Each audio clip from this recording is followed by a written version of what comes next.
গুৱাহাটীৰ গাতে লাগি থকা দীপৰ বিল অসমৰ একমাত্ৰ ৰামছাৰ স্থান। গুৱাহাটীৰ পৰিৱেশ তন্ত্ৰৰ এক গুৰুত্বপূৰ্ণ অংগ হৈছে দীপৰ বিল। ই বাৰিষাৰ সময়ত অতিৰিক্ত পানী শোষণ কৰি গুৱাহাটীখনক বহু পৰিমাণে সকাহ দি আহিছে।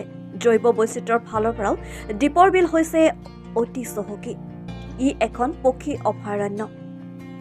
দীপৰ বিল আৰু বিলৰ দক্ষিণে গাত লাগি থকা ৰাণী ৰিজাৰ্ভ ফৰেষ্ট হৈছে হাতীৰ গুৰুত্বপূৰ্ণ বাসস্থান। দীপৰ বিলৰ নামৰ অৰ্থই হ'ল হাতীৰ বিল। এই অঞ্চলত অতীজৰে পৰা হাতীৰ বসবাস আছে, লগতে ঠায়ে ঠায়ে আছে হস্তিদণ্ডী। ৰাণী পাহাৰ আৰু অৰণ্যৰ পৰা হাতী নামি আহে দীপৰ বিললৈ। কিন্তু প্ৰদূষণকে ধৰি আন আন সমস্যাৰ বাবে দীপৰ বিলখন ক্ৰমে ধ্বংসৰ গৰাহলৈ গতি কৰিছে। দীপৰ বিলক কেন্দ্ৰ কৰি থকা পৰিস্থিতিতন্ত্ৰ এতিয়া সুলুক থুলুক হৈ পৰিছে। যদিও এক সীমিত সংখ্যক স্থানীয় লোকে এই বিলখনক ৰক্ষা কৰিবলৈ অহৰহ যুঁজি আছে, কিন্তু দিনে দিনে বাঢ়ি অহা মহানগৰীৰ হেঁচাই এই ক্ষেত্ৰত বাধাৰ সৃষ্টি কৰিছে।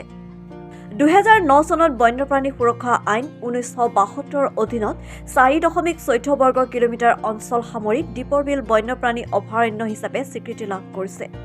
বিলখনৰ দক্ষিণ দিশত অৱস্থিত ৰাণী গড়ভঙা সংৰক্ষিত বনাঞ্চলৰ পৰা বিভিন্ন সময়ত নামি অহা জীৱ-জন্তুৰ ভিতৰত অন্যতম হৈছে বনৰীয়া হাতী। ৰেলপথ নিৰ্মাণৰ পূৰ্বে বাঘ, ভালুক, হৰিণ, বনৰীয়া হাতী, বনৰীয়া গাহৰি ইত্যাদি বিভিন্ন ধৰণৰ চৰাই-চিৰিকটিয়ে দীপৰ বিলৰ পানীৰে তৃষ্ণা নিবাৰণ কৰিছিল। 1991-1992 চনৰ দীপৰ বিল আৰু ৰাণী গড়ভঙা সংৰক্ষিত বনাঞ্চলৰ সেউজ ভূমিৰ লগত সংযোগ বিচ্ছিন্ন কৰি উত্তৰ-পূব সীমান্ত ৰেলৱে ৰেলপথ নিৰ্মাণ কৰি 24 ঘণ্টাই ৰেল চলাচল অব্যাহত ৰাখিছে। ইয়াৰ ফলত বিললৈ নামি অহা বন্যহস্তী আৰু মানুহৰ সংঘাত বৃদ্ধি পাবলৈ ধৰিলে। ইতিমধ্যে ৰেলৰ খুন্দাত কেইবাটাও বন্যহস্তীৰ মৃত্যু ঘটিছে।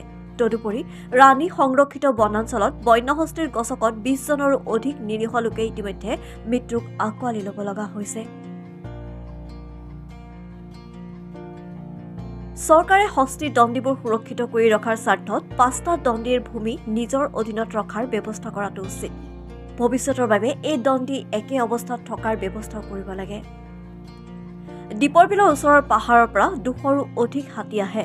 2 বছৰ পূৰ্বে 51টা হাতী বিললৈ আহিছিল। যোৱা 2 সপ্তাহ পূৰ্বে 80টা হাতীৰ এটা জাক আহিছিল দীপৰ বিললৈ।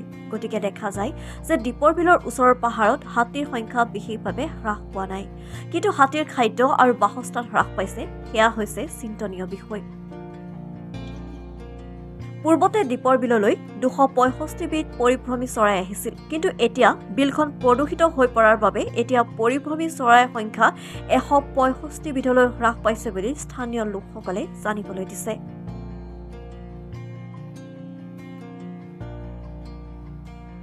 নিউজ ডেস্ক ৰিপৰ্ট, লেংটন বাতৰি।